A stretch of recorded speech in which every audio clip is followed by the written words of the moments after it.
जिस तरह हमारे मुल्क पाकिस्तान को पूरी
के धमाके में एक मुकाम हासिल सी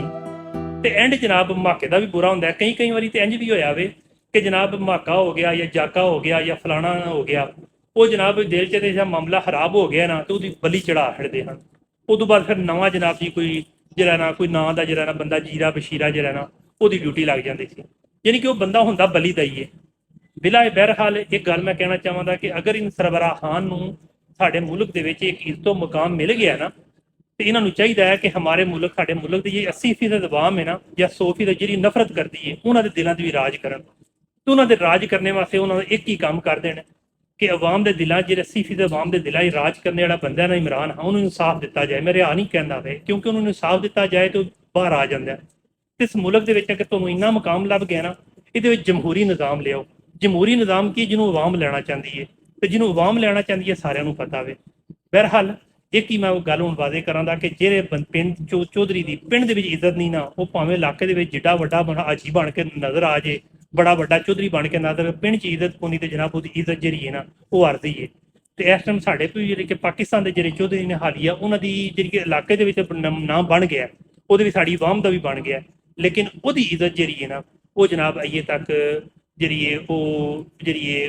कह सकते हो कि जनाब काबले गौर है तो अजे तक वो मुकाम नहीं लभा तो इसलिए जनाब यह कहना कि अगर साढ़े मुल्क के जमहूरी निज़ाम आ जाए बजाए कि असी हूँ जनाब ये फायदे लैके नाल जनाब कोई जो सऊदीया सानू 5 अरब करजा देन लगा दूजे को 5 अरब लैके 100 अरब करजा लैके जनाब वही फिर दोबारा फैक्ट्रियां बना के मुल्क में जनाब धकेल दी है साढ़े मुल्क के जनाब वही सिस्टम के पहले की तरह जनाब खुदकुशियां कर रहे हैं लोग जनाब जनाकारी वाल जा रहे हैं टिकटाकों तो कमाइयां कर रहे हैं यानी कि मंगने का निज़ाम चल जाएगा इस अलावा जनाब एक आम बंदा जरा अपनी ज़िंदगी से इतना नहीं गुजार सकता तो जनाब ऐसा जो भी है सानू अपने मुल्क से फख्र करना चाहिए जो सू मुकाम लभा तो लेकिन ये धमाके जाकिया मैं कहना चाहना वा कि अवाम के दिलों राज करना जे ना तो अवाम के दिलों च वसने वाले बंदे रिहा करो या इंसाफ दो पाकिस्तान पाइंदाबाद।